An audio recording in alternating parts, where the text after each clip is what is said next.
Yan na nagunang tudling sa balita alang ning gabi una. Sa atong unang top story, Unity Walk isip suporta ka FPRRD. Gitabmungan sa libuan ka mga supporters. Samtang may kaduha nga top story, lead counsel sa kaso ni kanhing Pangulong Rodrigo Duterte sa ICC. Giinganan na ni VP Sara Duterte. Sa balitang lokal, kaning Presidente Duterte dili pa akusado kada sigon sa International Criminal Court. Samtang sa balitang national, European Union magpadala og election observation mission sa Pilipinas. Sa balitang international, usa ka team sa charity workers ang napatay sa Israeli strike sa northern Gaza. Samtang sa balitang espesyal, dalagita sa China nahimong viral human gipakita ang katakos nga i-dislocate ang iyang tuhod nga wala gibati og kasakit. Sa balitang negosyo, supply o presyo sa isda sa ting-init stable kana matid pa sa B4. Samtang sa balitang pagpaugnat sa kusog, Orlando Magic gihimong pulutan sa Minnesota Timberwolves. Sa showbiz balita, Rufa Gutierrez giwagtang ang tanang toxic sa kinabuhi o gagi pasigarbo usab ang mga anak ni ini. Philippine Standard Time, oras sa Bombo Radio. 10 minutos na ang milabay sa alas 6 sa gabi. Mga kabombo, welcome sa ato ang Bombo News and Views Evening Edition. Adlaw karong nga Domingo, pizza 16, bulan sa Marso 2025. Nanukag ikan sa News Information Center sa Bombo Radio Davao. Kini yung mga tigbalita. Kini si Bombo Doname Alviola. Kini usab si Bombo Marvin Enriquez. Kanina, detalye sa to ang top story.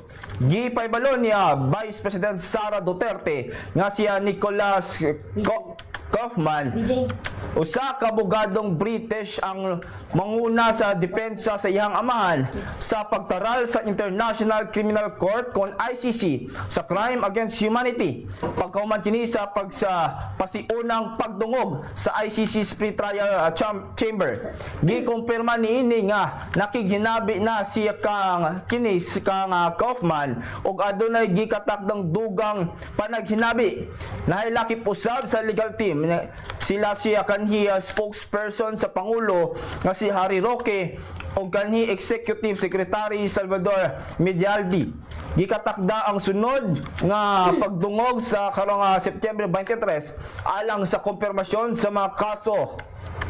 Ang kanhi Pangulo ang nagatubang sa akusasyon indirect co-perpetrator sa pagpatay sa mga gikatuhoang drug offender o kriminal sukad sa tuig 2011 hangtod 2019. Samtang sa tuwang ikaduhang top story, gisalmutan sa gibana-banaan nga 20,000 hangtod 30,000 ka mga supporters ang Unity Walk nga gipahigayon karong adlaw isip pagsuporta kang former President Rodrigo Roa Duterte. Gibana-banaan nga moabot sa 400 ka mga contingents ang misalmot sa mga aktibidad, diin matag contingents ang adunay misalmot nga gibana-banaan 200 ka tawo.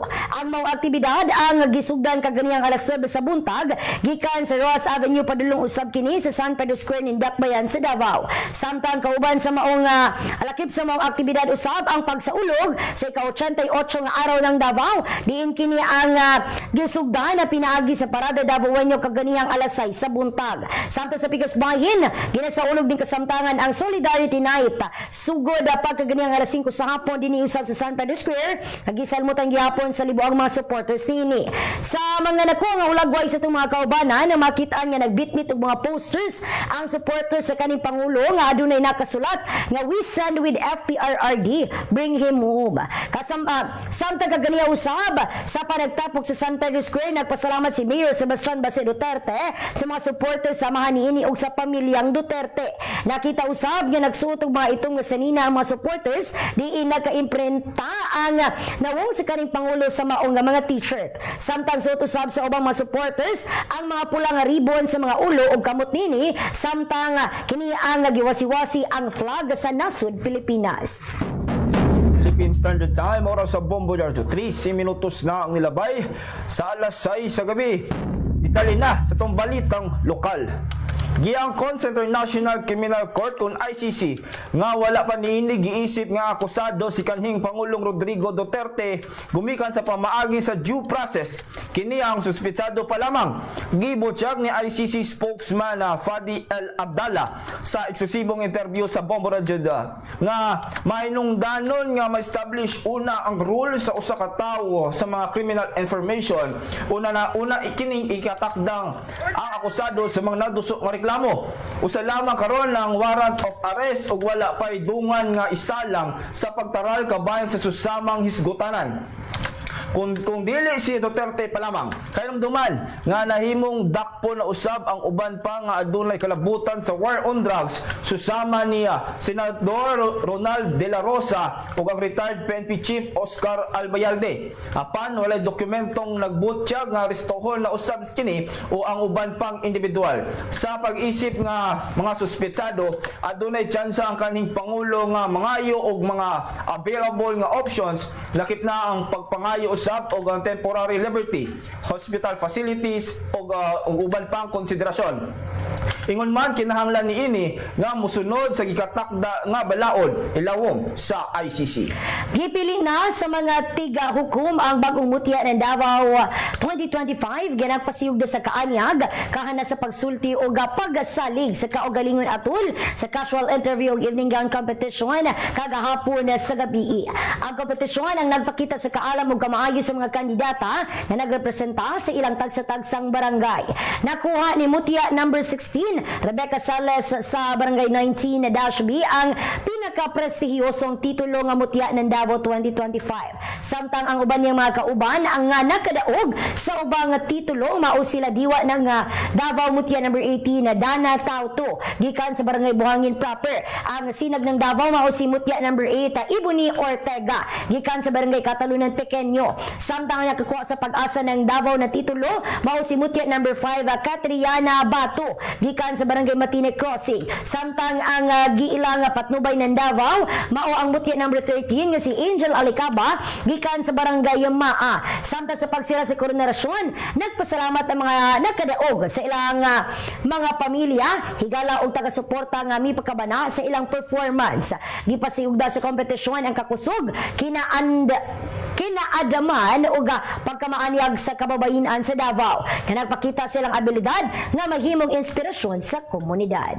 Bisilaob ang sagbot sa kabukiran sa barangay crossing Guaba Turil ni Dakbayan sa Davao nga nakaalarma sa mga residente sa susamang dapit. Sumala pa sa Bureau of Fire Protection kung BFP Davao ang sunog na suta og gitaho alas 11:36 sa bundag kagahapong adlaw. Gipayag sa mga bombero nga lisod ang ilang pagresponde gumikan sa kakusog sa kalayo ug sa pagkabukirong kining dapita nga naglisod sa pagsaka sa ilang mga fire trucks. Apan, nagpadayon ang ilang paningkamot nga makontrol ang sunog samtang ang mga residente usab giawag nga mag-amping og magmatngon sa palingod. Sa palibot ingon man, padayon ang investigasyon sa hinungdan sa maong sunog. Kabay niini, giawhag sa BFP ang publiko nga likayan ang pagsindi og pag-abay og sigarilyo sa kung ingon man paglabay og sigarilyo sa ugang nga mga sagbot, pagpasiga sa kalayo sa mga bukirang dapit og laing mga kalihukan nga makapahimong hinungdan sa maong sunog ilabi na sa panahon nga init ug uga ang palibot. Mibuto ang kagubot sa barangay Madea, Datu, Saudi ang patuan Maguindanao del Sur human nga gibombahan ng usa ka military detachment kani kagahapon sa gabi. Sumala sa inisyal nga report adunay mga kasundaluhan nga nangaangol atol sa insidente. Gikumpirma ni 6th Infantry Division spokesperson Lieutenant Colonel Roden Orbon nga usa ka granada ang gilabay sa detachment alas 7:30 sa gabi hinungdan sa pagkaanggol sa upat ka tropa sa gobyerno. Samtang padayon pang gina-verify sa mga otoridad ang ilang mga identity o kahimtang. Ingon man, nagpadayon gihapon ang investigasyon sa insidente o wala pa'y grupo nga may kumpirma sa maong pag-atake. Dugang pa nga ang mga otoridad nagpatuman na og dugang seguridad sa lugar aron nga masiguro ang kaluwasan sa mga residente ug mga kasundaluhan. Nagpadayon ang pag-abot sa mga Pilipino nga langyaw ug ang mga supporters sa panimalay ni kanhing Pangulong Rodrigo Duterte isip pagpahayag sa ilang suporta sa gitumbok nga raid nga gipahigayon sa mga kapulisan. Pipila sa mga ning abot gikan pa sa nagkalaing nga nasud lakip na ang mag-iyaan nga siya Dali Atienza og si Aileen Tan nga layo pang mibiyahe gikan sa Los Angeles, California aron na personal nga masuta ang sitwasyon. Sa eksklusibong pakiginabi sa Bombo Patrol, gipayag sa mag-iyaan nga wala kini malipay sa maong lakang sa kasabtang administrasyon. Sumala pa niini, dili angay ang laro nga raid sa panimala ni Duterte og nasuko usab ang daghang Pilipino sa Los Angeles bahin sa maong panghitabo. Giklaro niini nga ang ilang pag-ani usa ka porma sa panagiusa og pagsuporta usab alang sa kanhi nga pangulo samtang nagpaabot ang katawhan sa sunod nga makalihukan. Gipaabot usab ang opisyal nga tubag sa kampo ni Duterte og sa administrasyon niya Pangulong Ferdinand Marcos Jr. Bisan pa man niini, gilauman nga magpabilin ang kalinaw taliwala sa nagkadayang opinyon bahin sa maong issue. Gipalig-on sa Organizational Development kung Strategic Planning Training sa Department of Agriculture 11 kung PRDP 11 ang kapasidad sa mga proponent groups aron na mas mapaligon ang ilang kooperatiba o negosyo. Sumala pa ni Ellie Morente, manager sa Sarfil Corp, beneficiary sa multi-purpose cooperative kung Sakarebemco sa Mungkayo, Davao de Oro nga parayon ang komunikasyon na tali sa PG, lokal nga panggamahanan og RPCO ang nagunang hinungdan sa malampusong pagpaygayon sa proyekto ubos sa PRDP.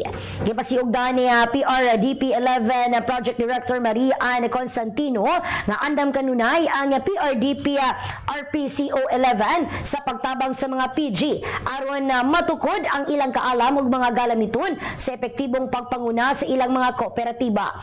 Kinuso sa mga pagpraktis ang paggamit sa estratehiko nga plano aron nga maklaro ang mga tumong ug paagi sa hapsay nga pagpatuman niini. Apil sa mga kalihukan ang upat ka PG beneficiary sa PRDP Saba projects sama sa rubber, kakao ug kardaba banana processing ug marketing nga proyekto. Pinagi sa mga training nakabato ng PG og klaro nga roadmap alang sa ilang negosyo nga nagapahimutang kanila sa husto nga direksyon alang sa sustainable ug lig-on nga panginabuhian. Gikanayon sa Police Regional Office 11 nga walay mando o operasyon nga ipahigayon sa panimalay sa pamilyang Duterte. Kini sukwahi sa nagkatag ng mga impormasyon nga adunay sumala pa raid nga ipahigayon bato kanila. Giklaro sa PRO 11 nga wala kini basihan o nagpabilin ang kalihukan sa rehiyon. Gidasig usab sa kapulisan ang publiko nga dili magtuo dayon sa wala pa mapamatud ang impormasyon aron malikayan ang maong kasamok. Gihangyo usab sa kapulisan ang katawan nga mosalig sa formal nga pamahayag sa otoridad ug magpabilin nga kalmado. Sumala pa sa ilang pamahayag, ang ilang tahas mao ang pagsiguro sa seguridad ug kalinaw sa riyon, dili ang pagpagkatag ug kulga. Samtang nagpadayon ang issue, nagpabilin usab nga alerto ang PRO 11 aron masiguro ang kuluwasan sa tanang residente. Padayon niini nga ginabantayan ang sitwasyon o gihangyo ang publiko sa pagpakigtambayayong sa otoridad aron malikayan ang mga sayop nga impormasyon nga makahatag og kagubot. Philippine Standard Time, oras sa Bombo Radio, 22 minutos na ang milabay sa alas 6 sa gabi. Itali na itong balitang nasyonal. Magpadala ang European Union og election observation mission sa Pilipinas aron maobserbahan ang midterm election sa Mayo 12. Ang nasgutang desisyon ang gihimo ni EU High Representative ug ang European Commission Vice President Kaja Kallas sa imbitasyon niini sa Commission on Election kung COMELEC nga nagpakita sa mas lig-ong panaglambigit sa EU ug ang Pilipinas. Gitudlo siya Marta Temedo, miyembro sa European Parliament ISIP Chief Observer, matud pa niini nga usa kini ka pribilehiyo nga pangunahan ang EOM o makiglambigit sa nagkadayang sektor sa Pilipinas. Muhatag ang EOM og komprehensibo, independent ug impartial nga pagbanabana sa electoral process subay sa international ug regional standards. Magpag-usab kini og preliminary statement ug magpahigayon og press conference pagkahuman sa eleksyon. Ang pinal nga report kauban ang mga rekomendasyon alang sa electoral process ang ipaambit sa mga stakeholders human ang kompletong process sa eleksyon. Wala ko rin plano nga magdeklara og martial law si Pangulong Pangulong Ferdinand Bongbong Marcos Jr. Kana ang bisan pa man sa mga gipahigayong pro Duterte rally. Kini ang pagtuon ni House Majority Floor Leader ug Iloilo 1st District Representative Janet Garen ug gikanayon nga pulos espekulasyon lamang ang mga mikatag nga balita nga magdeklara og martial law si PBBM aron pugnan ang mga protesta sa pagpaaresto sa International Criminal Court kun ICC kang kanhi Pangulong Rodrigo Duterte. Hayo kuno sa kamatuoran nga magka-martial law ug makita usab nga busy ang presidente sa pagpangampanya sa umaabot nga eleksyon. Nagpasidaan usab ang magbabalaod nga ang pagpakatag sa fake news ang mamahimong resulta sa kagubot. Gitugutan sa Supreme Court ang nahukman og slight physical injuries og unjust vexation nga mohimo og serbisyo sa komunidad o community service. Inay mga mabilanggo og 30 ka adlaw apan gikinahanglan paghihapon niining bayaran ang 5,200 pesos isip danyos ug multa. Matud pa kini sa Supreme Court. Subay sa naisgutang kabag-uhan sa Republic Act No. 11362 o ang Community Service Act of 2019 tumong nga makunhuran ang pagguot sa mga bilangguan o ipadayon ang restorative justice. Dugang ikanayon sa SC ang community service sa usa ka pribilehiyo ug dili usa ka katungod og gihatag kini subay sa paghukom sa korte. Kung matapos kini sa gihukman, pagabuhian ang dayon ang nahisgutan. Apan kung ugaling wala kini misunod sa gikatakdang sumbanan, pabayaron kini sa orihinal nga asistensya sa pagkabilanggo. Nitala og 426 ka mga kaso sa rabies sa tibok tuig 2024 kana sigon sa report sa Department of Health. Subay sa datos sa DOH, 45% sa mga kaso ang nagagikan sa pinaakan sa binuing hayop. Tanad kuno sa naisgutang kaso ang namatay o gana pumatud-an nga 100% nga makamatay ang rabies. Sumala pa sa DOH, ang rabies ang makamatay na viral infection nga nakaapekto sa central nervous system sa tawo nga nakuha gikan sa infected nga hayop pinaagi sa pagpaak, kamras sa laway nga midikit sa samad o laway nga misulod sa baba, mata ug ilong. Nailakip sa mga timailan sa rabies sa tawo ang kalintura, pagpanakit sa ulo, paghubag o nagbanhod ang samad, hadlok sa tubig ug hangin, pagkasaputon og dili mahimutang, pagbago sa unahuna og pagkaparilisa. Giawag sa DOH ang publiko nga likayang gunitan o duulon ang dili kailang nga hayop. Kitabagan usab ang mga pet owner nga kinahanglang responsable og pabakunahan ang ilang hayop sa matag tuig. Philippine Standard Time, oras sa Bombo Radio, 26 minutos na ang ilabay sa alas 6 sa gabi. Detalye na sa itong balitang international. Gigaputyag nga usa ka team sa charity workers ang napatay sa Israeli strike sa Northern Gaza. Matud pa kini sa UK registered A1 Cair Foundation. Matud pa sa charity, 8 ka mga tao lakip na ang ilang volunteers o independent journalists nga mihimo sa pagdokumento sa ilang kalihukan ang napatay sa dihang ang ilang sakyanan ang gitarget. Samtang gipahayag usab sa Israeli militar nga ang ilang gitumong ang duha ka mga terorista nga nag-operate og drone nga nakahatak og hulga sa ilang mga sundalo ug gitarget usab niini ang mga dugang mga terorista nga nahiabot sa mong lugar. Apan gipanghimaka kini sa charity nga ang ilahang mga miyembro ang mga terorista. Samtang ang ubang nasamdan ang gidala usab sa Indonesian hospital sa Northern Gaza Strip.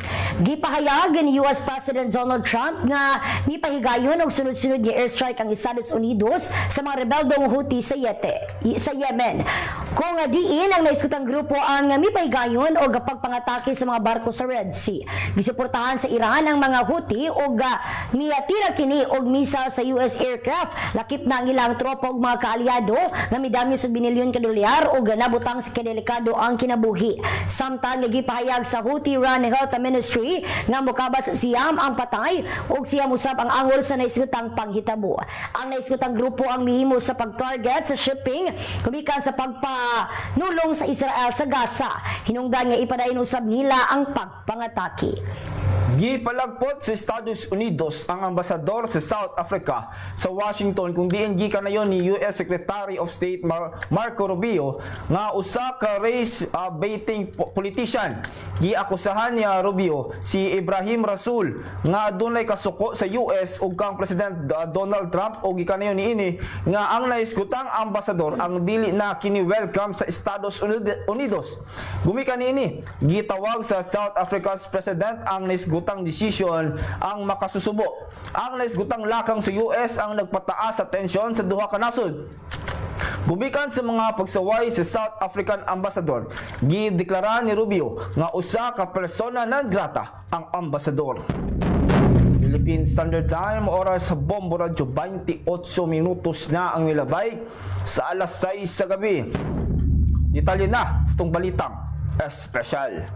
Nahimong viral ang 19 anyos nga dalagita gikan sa Jiangxi, China, human niini gipakita sa video ang katakos niini nga i-dislocate ang iyang mga tuhod nga wala man lang gibatig kasakit. Matod pa sa dalagita, wala kini masayod kaniadto nga dunay lahi sa mga tuhod niini hangtod na matikdan kini sa iyang mga classmate mismo. Samtang naglakaw o bisan matulog, kalit na lamang sumala pa ma-dislocate ang mga tuhod niini apan wala kini gibatig bisan gamay man lang na sakit. Gumikan niini, napugos ang naisgutan nga magpa-check up sa doktor ug nadiskubrihan niini nga nagbaton kini og sakit nga congenital patellar dislocation. Usa ka talag saong kondisyon kundiin ang tuhod ang daling matanggal sa pwesto. O gani, dali rasad usab kini nga mobalik sa orihinal nga kahimtang. Samtang sa tuwang balitang negosyo, gilauman sa Bureau of Fisheries and Aquatic Resources kan BFAR nga magpabiling insakto og ligon ang supply og presyo sa isda karong ngating init. Kini ang gumikan sa mas maayong kondisyon sa pagpangisda. Matud pa nga ang subling pag-abri sa mga nagunang fishing grounds sama sa Zamboanga Peninsula, Palawan, Visayan Sea ug Davao Gulf mao ang magpataas sa supply.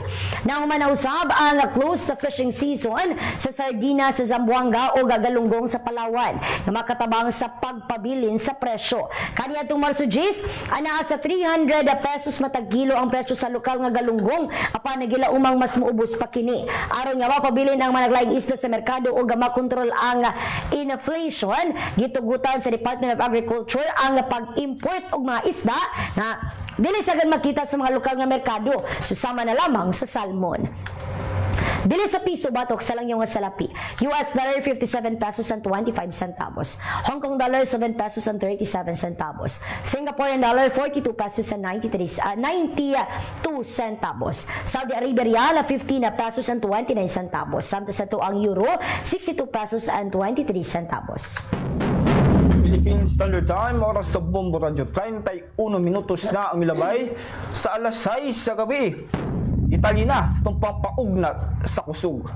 May kamada si Anthony Edwards og 28 puntos ug mibalikwas usab ang Minnesota Timberwolves aron risbakan ang Orlando Magic sa score nga 118-111.